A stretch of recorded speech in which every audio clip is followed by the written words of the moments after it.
ఈ మధ్య కాలంలో ఇంకొక అబద్ధం కూడా నిస్సిగ్గుగా ఆడుతా ఉన్నాడు. సూపర్ 6 ని సూపర్ హిట్ చేసింది ఎన్డీఏ ప్రభుత్వాన్ని మరొకసారి విజ్ఞప్తి చేస్తున్నారు. ఆశ్చర్యం కలిగించే విషయం ఏంటంటే ఏం చేశాడని అడుగుతా ఉన్నా. దీనికి సమాధానం చెప్తారేమో చూడండి. నెలకు 3,000 రూపాయలు నిరుద్యోగ భృతి ఇస్తా.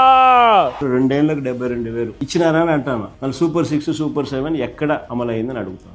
ఆడబిడ్డ నిధి నెలకు 1,500 రూపాయలు మీ అకౌంట్ లో ఇస్తా. 2 ఏళ్ళు అయింది 36,000 ఇచ్చినాడా అని అడుగుతాను. 50 సంవత్సరాలకే వెనుకబడిన వర్గాలకి పింఛనిచ్చే విధానాన్ని తీసుకొస్తాను.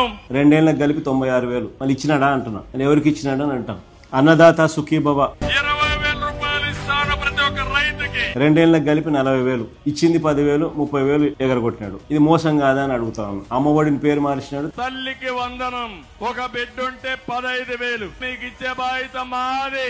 తీరా చూస్తే మొదటి సంవత్సరం ఎగరగొట్టినాడు. రెండో సంవత్సరానికి వచ్చేసరికి 20